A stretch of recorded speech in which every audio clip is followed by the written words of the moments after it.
नमस्कार साथियों, आपका बहुत बहुत स्वागत है आपके अपने इस YouTube channel study with Ranu sir में। आज के हम इस सेशन में देखेंगे एनसीईआरटी क्लास 10th का चैप्टर धातु और अधातु। ठीक है, तो हम देखते हैं इस धातु और अधातु को।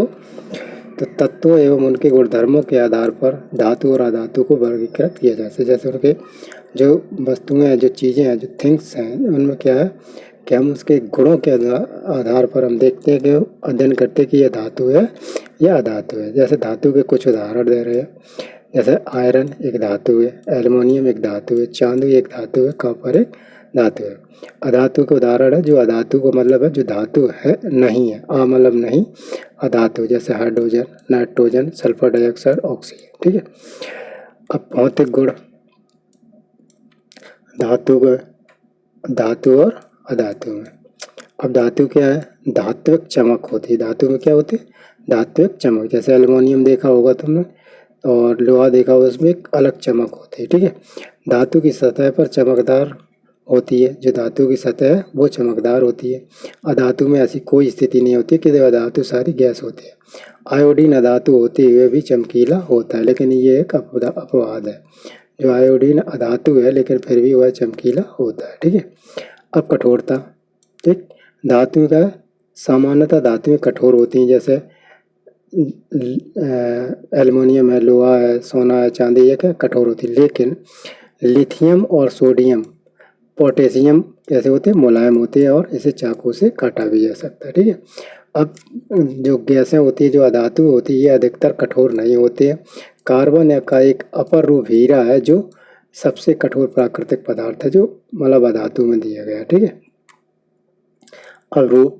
अब धातु में कमरे के ताप पर ठोस रूप में पाई जाती हैं, जो सामान्य कमरे का ताप बोले, सामान्य ताप पर ठोस पाई जाती हैं, केवल मरकरी को छोड़कर, क्योंकि मरकरी जो है लिक्विड स्टेट में, पारा जो होता है वो लिक्विड स्टेट में पाया जाता है। अधातु में ठोस या गैसीय रूप में पाई जाती है। जो अधातु में वो गैसीय रूप में भी पाई जाती है, ठोस रूप में भी पाई जाती है।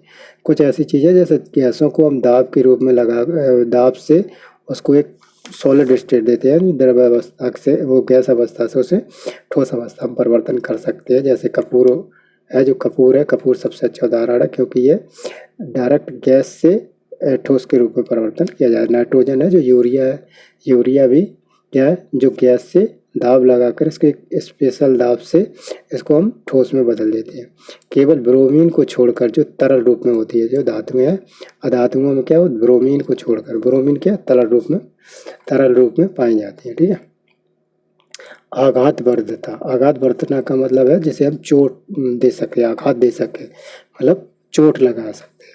तो धातु में कैसी होती है, पीट कर उसे पतली और चादर के रूप में परिवर्तित किया सकता है, लेकिन अधातु में ऐसे नहीं करता। ये थे डिफरेंट धातु और अधातु के रूप। अब तन्यता। तन्यता का मतलब होता है जैसे हम तान सकते हैं, यानी खींच सकते हैं। तो धातुओं को पतली तार के रूप में खींचा जा सकता है, जबकि अधातुओं को तन्य नहीं होते।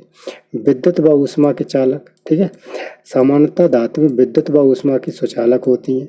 सीसा और मरकरी को छोड़कर जो है कुचालक होती है। अधातु में विद्युत व ऊष्मा की कुचालक होती हैं और ग्रेफाइट एक सुचालक होता है। कहीं कहीं इसमें अपवाद देखने को मिलती है, उसको हम अपवाद को ही याद रखें, क्योंकि हमेशा जहाँ पर घुमाव होता है वही क्वेश्चन पेपर में बनते हैं। अब घनत्व। ठीक है, घनत्व क्या, सामान्यतः अधिक घनत्व व उच्च गलनांक। इसका क्या होता है, धातुओं का अधिक घनत्व होता है और गलनांक उच्च होता है। और सोडियम व पोटेशियम का घनत्व गलनांक कम होता है, जो ये अपवाद के रूप में है। सामान्यतः धातुओं का घनत्व व गलनांक कम होता है। ठीक है, अब ध्वनिक। जो धातुओं का कठोर सतह से टकराकर जो आपस में जब टकराती हैं तो आवाज़ पैदा करती हैं, अधातु में ध्वनिक नहीं करती हैं। ठीक है, ऑक्साइड। अधिकतर धातुएं क्षारीय ऑक्साइड बनाती हैं, जैसे MgO, मैग्नीशियम ऑक्साइड। ठीक है, अधातु में अम्लीय ऑक्साइड बनाती है, जैसे SO2। ठीक है, अब धातुओं की रासायनिक गुणधर्म, जो आते हैं फिजिकल प्रॉपर्टीज। अब देखते हैं केमिकल प्रॉपर्टीज। वायु के साथ अपक्रिया। धातु में वायु के साथ अपक्रिया क्या करके ऑक्साइड बनाते हैं। अब धातु में ऑक्साइड के धातुएं ऑक्सीजन के साथ अपक्रिया करके धात्विक ऑक्साइड बनाती हैं, जैसे धातु और ऑक्सीजन प्लस धात्विक ऑक्साइड। जैसे उदाहरण के रूप में कॉपर प्लस ऑक्सीजन मिलकर कॉपर ऑक्साइड बना रही है, एल्युमिनियम प्लस ऑक्सीजन मिलकर क्या एल्युमिनियम ऑक्साइड बनाइए, मैग्नीशियम प्लस ऑक्साइड मिलकर क्या बनाएंगे ऑक्सीजन मिलकर क्या बनाते हैं MgO मैग्नीशियम ऑक्साइड बनाते हैं। ठीक है, तो अब धातुएं ऑक्सीजन के साथ अलग अलग तरह से अपक्रिया दिखाती हैं, जो ऑक्सीजन के साथ है वो अलग अलग से अपक्रिया दिखाती हैं। अब Na और K मतलब सोडियम और पोटेशियम वायु में आकस्मिक आग पकड़ लेती हैं, जिसे रोकने के लिए इन्हें केरोसिन में डुबोकर रखा जाता है। जो सोडियम और पोटेशियम है ये क्या करते हैं, जो जिसमें जल की मात्रा लगने पर या वायु की नमी आने पर यह पकड़ लेती है, इसे केरोसिन यानी मिट्टी के तेल में डुबाकर रखा जाता है। ठीक है, अब Mg magnesium aluminium zinc lead वायु के साथ धीरे अपक्रिया करते हैं, इन धातुओं पर ऑक्साइड की परत चढ़ जाती है। ठीक है, इनमें क्या ऑक्साइड की परत चढ़ जाती है। अब Fe आयरन वायु में गर्म करने पर प्रज्वलित नहीं होता, लेकिन ज्वाला में लोह चूर्ण डालने पर तेजी से जलने लगा। लोहे चूर्ण डालो तो लेकिन प्रज्वलित नहीं होता, ये स्वतः नहीं जल सकता, लेकिन वायु में अगर लोहे चूर्ण डालो तो ये प्रज्वलित होता है। कॉपर भी प्रज्वलित नहीं होता, लेकिन उस पर काले रंग के कॉपर ऑक्साइड की परत चढ़ जाती है। ठीक है, अब चांदी जो Ag है Au सोना, अब क्या ऑक्सीजन के साथ अपक्रिया नहीं करते, जो तभी मुक्त अवस्था में पाए जाते हैं।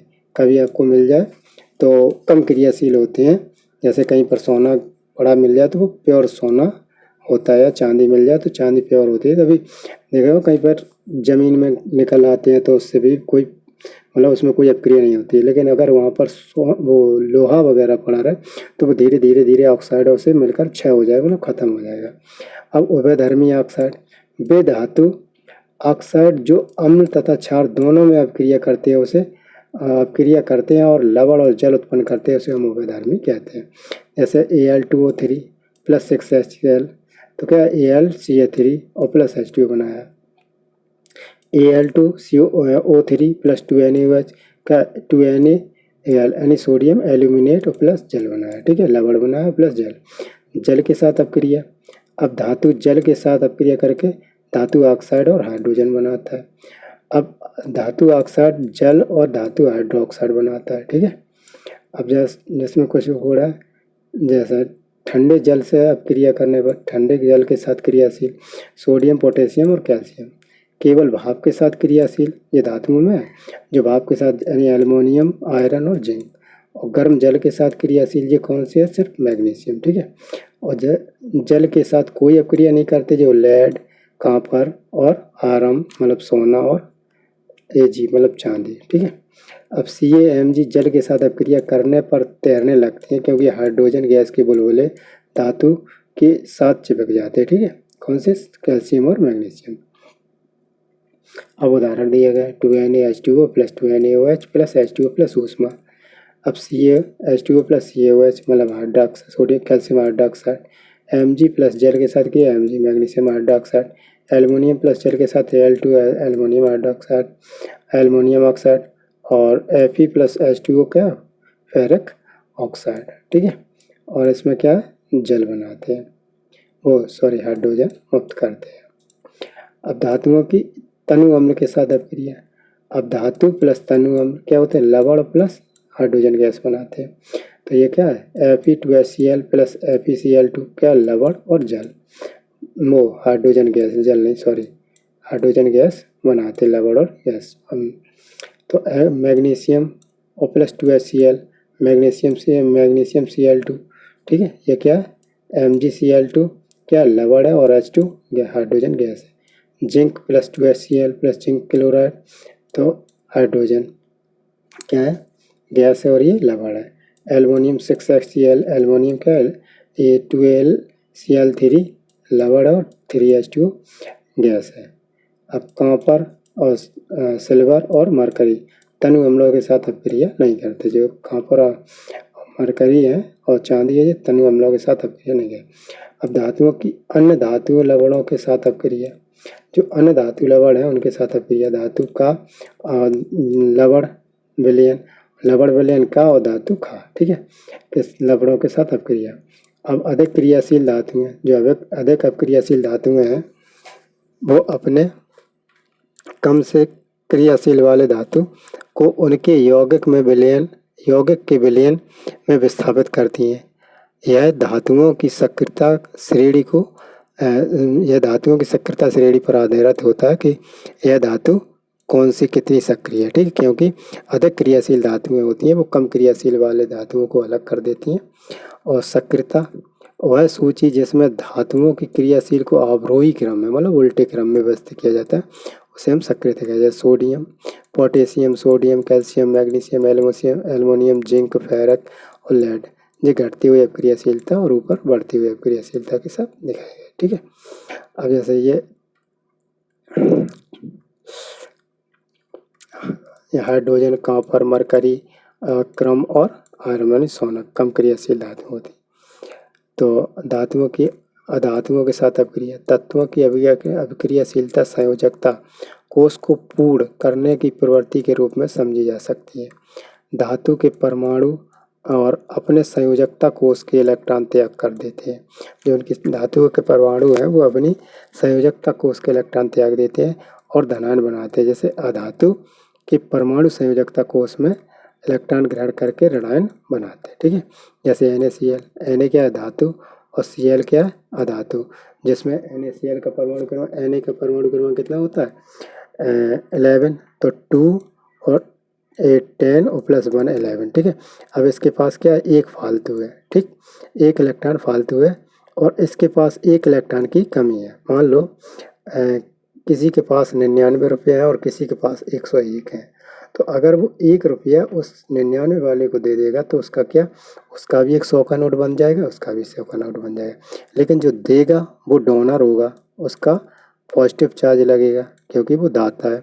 जो एक्सेप्टर होगा वो क्या होता है एक नेगेटिव चार्ज लगेगा। लेकिन अगर संख्या पूछी जाए उनके इलेक्ट्रॉन विन्यास में तो जो ग्राही होता है उसमें ज़्यादा होते हैं। ठीक है, ग्राही को बड़ा माना गया है और एक्सेप्टर को, मतलब पॉजिटिव को छोटा और ग्राही को, जो एक्सेप्टर है उसको बड़ा। ठीक है, अगर परमाणु त्रिज्या पूछी जाए, अगर कोई इलेक्ट्रॉन एक को देता है तो उसमें ऋणायनों की परमाणु त्रिज्याएं बड़ी होती हैं क्योंकि उसने लिया है, उसके कोष में आया है। ठीक है, इसमें ये दिखाएगा एक इलेक्ट्रॉन इसने इसको दिया तो इसने पॉजिटिव चार्ज बना लिया, जैसे NaCl की बनवाई।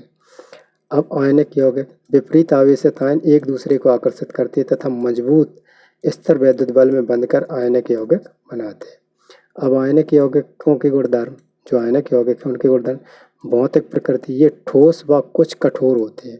जो भौतिक प्रकृति आयनिक यौगिक हैं ये ठोस व कुछ कठोर होते हैं, ये भंगुरता होती है। ये समझते कैसे भंगुर। ठीक है, भंगुर। अब गलनांक व क्वथनांक, आयनिक यौगिकों का गलनांक व क्वथनांक बहुत अधिक होता है। घुलनशीलता, आयनिक यौगिक प्रायः जल में घुलनशील व केरोसिन और पेट्रोल जैसे विलायकों में अम्लीय होता है, मतलब अम्लीय का मतलब उसमें नहीं घुलता है। विद्युत चालकता, आयनिक यौगिक जलीय विलयन में और गलत रूप में विद्युत का चालन करते, ये ठोस रूप में विद्युत का चालन नहीं करते। कौन से, आयन धातु। अब धातुओं की प्राप्ति और धात्विकी खनिज, पृथ्वी के प्राकृतिक रूप से उपस्थित तत्वों एवं यौगिकों को खनिज कहते हैं। देखिए जहाँ पर ये मिलता है, जहाँ पर प्रकृति में जिस रूप में मिलता है या जहाँ पर मिलता है उसे हम खनिज कहते हैं। ठीक, यौगिक मिलता है। अब अयस्क वे खनिज जिसमें धातु अधिक मात्रा में पाई जाती है और उसे निकालना लाभकारी होता है, जिसे हम अयस्क कहते हैं। इसमें क्या है, अयस्क और खनिज को मतलब ऐसा है कि जहाँ पे वो चीज़ मिलती है। ठीक है, जहाँ पर वो चीज़ मिलती है उसे हम खनिज कहते हैं। जहाँ पर वो मिलती है, जो खदान में मिलती है उसे हम खनिज कहते हैं, लेकिन जिस रूप में मिलती है उसे हम अयस्क कहते हैं। अयस्क का मतलब होता है जिससे हम सरलता से वो निकाल सकें। ठीक है, धातु को प्राप्त कर सकें। तो सक्रियता श्रेणी एवं संबंधित धातु कर्म, क्या सक्रियता श्रेणी धातु संबंधित धातु कर्म, सबसे अधिक अक्रियाशील पोटेशियम, सोडियम, कैल्शियम, मैग्नीशियम और एल्युमिनियम स्वतंत्र रूप में नहीं मिलते हैं क्योंकि इसमें विद्युत अपघटन होता है। कौन सी, ये सबसे अधिक अक्रियाशील है। और मध्य अपक्रियाशील, जो मध्य अपक्रियाशील है जो कम उससे बीच के हैं, मतलब कम करते हैं अपक्रिया लेकिन करते हैं, जैसे जिंक, आयरन, लेड, कॉपर और मरकरी। सल्फाइड ऑक्साइड व कार्बोनेट आयस के रूप में कार्बन द्वारा अपचयन होते हैं। सबसे कम अपक्रियाशील जैसे सिल्वर और आयरन, मतलब Au को मतलब सोना, स्वतंत्र रूप में पाई जाती है, ये अपक्रिया नहीं करती। धातुओं का निष्कर्षण, अयस्क से धातु प्राप्त करना कैसे करें। चरण नंबर 1, अयस्कों का समुद्रीकरण। पहले हम अयस्क निकालें, रखें, उसको धुलाई उलाई करें, उस पर मिट्टी के जो कण हैं जब तक इतने अलग हो सके उसे करेंगे। उसको कहते हैं अयस्कों का समुद्रीकरण। समुद्री मतलब होता है उसे इकट्ठा करना। अब धातुओं का निष्कर्षण, ठीक है। अब धातुओं का परिष्कर्षण, निष्कर्षण, जैसे अयस्क का सांद्रण। पहले हम उसके क्या करते हैं, अयस्क का सांद्रण करते हैं। उसमें अयस्क में जो भी चीज़ पाई जाती है, मिट्टी, कंकड़, बालू, जो अधात्री होती है, जिसको हम अधात्री बोलते हैं, उसको पहले हम हटाते हैं, तो अयस्क का सांद्रण होता है। अयस्क का सांद्रण डिफरेंट टाइप में होता है, जो आगे आने वाली कक्षाओं में आप पढ़ेंगे, ठीक है। उच्च अपक्रियाशील होते हैं, उसमें क्या करते हैं, गलत धातु का विद्युत अपघटन कराते हैं। जो जो धातुओं का अयस्क होता है, सांद्रण कैसे किया जाता है, उच्च अपक्रियाशील में गलत धातुओं का विद्युत अपघटन करते हैं, जिससे शुद्ध धातु प्राप्त होती है। अब मध्य अपक्रियाशील धातुओं में क्या होता है, सल्फाइड अयस्क, जैसे जिंक, HgS और जिंक सल्फाइड, ठीक है। इसमें कार्बोनेट अयस्क और जिंक कार्बोनेट, ठीक है। निम्न अपक्रियाशील धातु में सल्फाइड अयस्क के रूप में मिलती हैं। अब जैसे सिनावार वायु या सीमित वायु, जिसमें पहले भर्जन और निस्थापन, ठीक है। इसमें क्या है, इसका पहले भर्जन किया जाता है। भर्जन एक ऐसा होता है जो फैन फिल्मन विधि द्वारा इसका भर्जन किया जाता है, मतलब गलने से कम ताप पर इसको गर्म किया जाता है, तो इसको हम भर्जन कहते हैं, ठीक है। और जिसको स्नेवार यानी वायु की उपस्थिति में इसका भर्जन किया जाता है और इसका निस्थापन किया जाता है, किसका, कार्बोनेट अयस्क का, और सल्फाइड अयस्क का भर्जन किया जाता है और कार्बोनेट अयस्क का, ठीक है।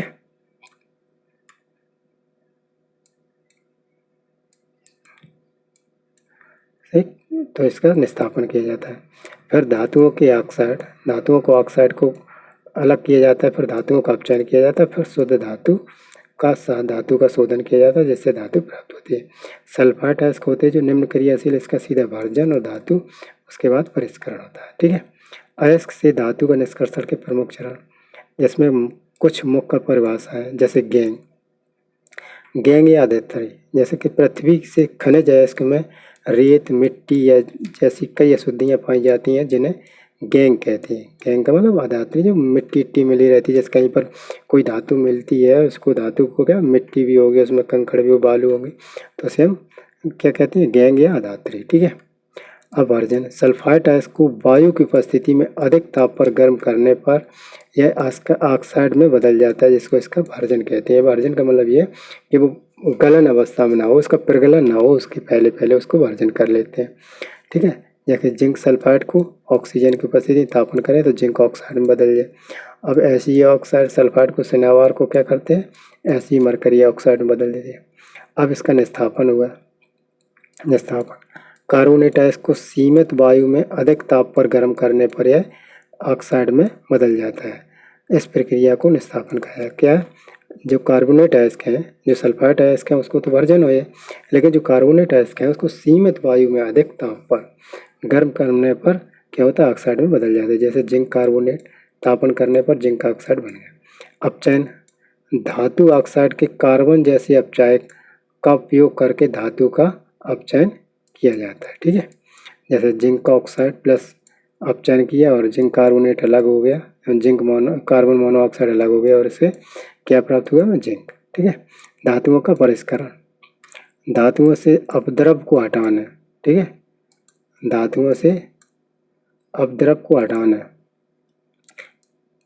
के लिए सबसे अधिक उपयोगी विधि होती है विद्युत अपघटनी विधि, ठीक है, जिसको हम परिष्करण कहते हैं, ठीक है, विद्युत अपघटनी विधि। अब इसमें देखो विद्युत अपघटनी का चित्र दिखाया गया है। इसमें विद्युत अपघटनी है पॉजिटिव नेगेटिव से जोड़ा गया, एक कुंजी है और ये कैथोड है, ये एनोड है, मतलब पॉजिटिव होता है वो एनोड और नेगेटिव होता है वो कैथोड, ठीक है। अब क्या, अम्लीय कॉपर सल्फेट विलयन है और इसमें टैंक है और इसका अपद्रव एनोड पर है, ठीक है। अब तरफ कहाँ पर, एनोड पर है। एनोड पंख जिसमें क्या होता है, कहाँ पर एस पे लगेगा, एस पे लगेगा, ठीक है। विद्युत अपघटनी से परिष्करण। एनोड पर अशुद्ध तांबा, एनोड जो होगा ये पॉजिटिव होगा, उसमें अशुद्ध तांबा, लेकिन कैथोड पर शुद्ध तांबा होगा, क्योंकि कैथोड पॉजिटिव वो कहाँ पर पॉजिटिव होता है और कैथोड नेगेटिव होता है, ठीक है। तो विलयन, ठीक है, कहाँ पर सल्फेट प्लस तनि सल्फ्यूरिक अम्ल को सूक्ष्म मात्रा में मिलाने पर क्या विद्युत अपघटन की जल विद्युत धारा प्रवाहित की जाती है, नहीं सॉरी, विद्युत अपघटन से जब विद्युत धारा प्रवाहित की जाती है तब एनोड पर अशुद्ध धातु विद्युत अपघटन में घुल जाती है, ठीक है। उतनी ही मात्रा में शुद्ध कॉपर विद्युत अपघटन से कैथोड पर निक्षेपित हो जाती है, ठीक है। कहाँ पर, ये एनोड पर अशुद्ध और शुद्ध कैथोड पर निक्षेपित हो जाती है। अम्लीय अशुद्धियाँ एनोड पे तली पर निक्षेपित हो जाती हैं, जैसे एनोड पंख कहते हैं, जो ये दिखाया गया था एनोड पंख, जो अम्लीय है, अम्लीय का मतलब जो हट जाए। अब संक्षारण, धातुएं अपने आसपास अम्ल, आर्द्रता एवं वायु के संपर्क में आने पर संक्षारित हो जाती हैं। इसमें क्या है, सिल्वर, वायु में उपस्थित सल्फर के साथ अपक्रिया करके सिल्वर सल्फाइड बनाता है, जो काली पड़ जाती है। जैसे कोई सिल्वर की चीज़ होती है वो कैसी काली पड़ जाती है। कहाँ पर अर्ध कार्बन डाइऑक्साइड के साथ अपक्रिया करके हरे रंग का कॉपर कार्बोनेट बनाता है, ठीक है। अब लोहा, अर्धवायु में लोहे को भूरे रंग के पदार्थों की परत चढ़ जाती है, जिससे जंग कहते हैं। अब देखो लोहा में जंग लग जाती है। जिस संक्षारण से सुरक्षा, लोहे पर जंग लगने से बचाया जा सकता है, कैसे, पेंट करके उस पर तेल लगा दो, तेल लगाकर, ग्रीज लगाकर, यसद लेपन करके, क्रोमियम लेपन द्वारा, एनोडीकरण या मिश्र धातु द्वारा बनाकर उसे बचाया जा सके। यसद लेपन, लोहे एवं इस्पात को जंग से सुरक्षित रखने के लिए, लोहे और इस्पात को जंग से सुरक्षित रखने के लिए उन पर जिंक यानी जस्ते की पतली परत चढ़ाई जाती है, जैसे यसद लेपन कहते हैं, ठीक है। अब मिश्र धातु क्या है, जैसे मिश्र का नाम है, ये मिश्रण हो, इसमें सममांगी मिश्र धातु दो या दो से अधिक धातु या अधातु के सममांगी मिश्रण का मतलब है ठोस हो तो ठोस ही ठोस, द्रव हो तो द्रव ही द्रव, ठीक है, होते हैं, जैसे मिश्र धातु कहते हैं। लोहा सूक्ष्म मात्रा में कार्बन के मिश्रण के साथ लोहा कठोर और प्रबल हो जाता है। जो कार्बन के मिश्रण, अगर कम मात्रा में कार्बन का मिश्रण मिलाए तो कठोर हो जाता है। इस्पात, जो स्टील है, इस्पात, लोहा, निकेल और क्रोमियम, ठीक है। पीतल क्या है, पीतल जो बनाई जाती है, इस्पात में किस किस का चीज़ का मिश्रण होता है, लोहा, निकेल और क्रोमियम में। पीतल में किस किस का होता है, कॉपर और जिंक का। कांसा में कॉपर और टिन का। सोल्डर में क्या है, जो सोल्ड होते हैं, मतलब वेल्डिंग वगैरह में सोल्ड करते हैं, लेड और टिन का। अमलगम को, मरकरी को, पारद व अन्य तत्व, ठीक है। इसी के साथ ये आपका अध्याय समाप्त हुआ। नमस्कार। उम्मीद है कि आप सभी को ये वीडियो बहुत हेल्पफुल होगा।